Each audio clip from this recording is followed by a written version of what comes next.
I love the fact that you have integrated both the theology as well as the practice in line, especially when it comes to what we're both studying, because it requires involvement, right? It's not something that you can't really do in abstraction alone. And in particular, your thesis is like all about embodiment, right? Like you're all about embodiment to like literally that's the theme of what you're talking about when it comes to the Eucharist. Another word others might know it as Holy Communion or whatnot, where people come together to celebrate the body and the blood of Jesus. And you talk about it in really unique ways from what I've heard from you already.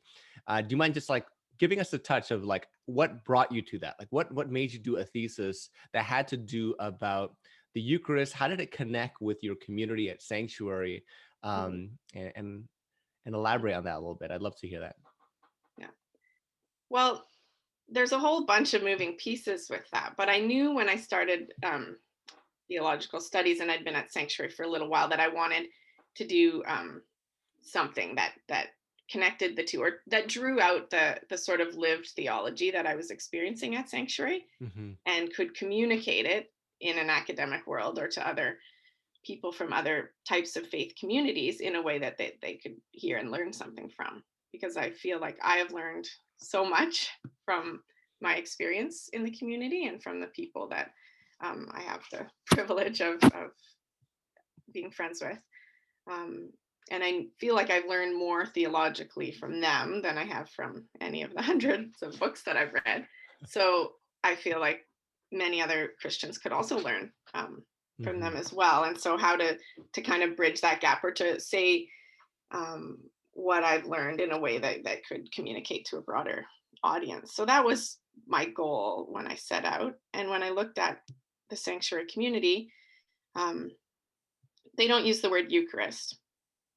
And growing up in a small Brethren church in Northern Ontario, we didn't use the word Eucharist either. We called it the Lord's Supper or the breaking of bread.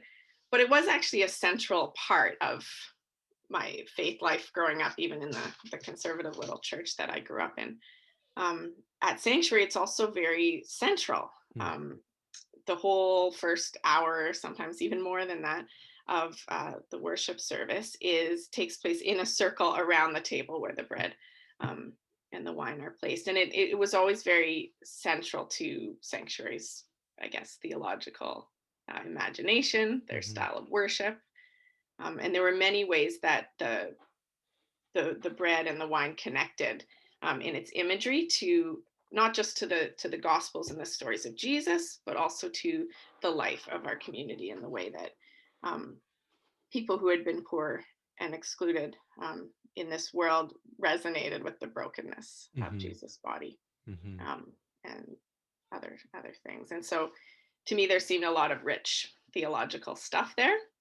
Adding to that, I was studying at an Anglican theological college, and there was a lot of theology that had been written about the Eucharist and how it shapes the life of the church.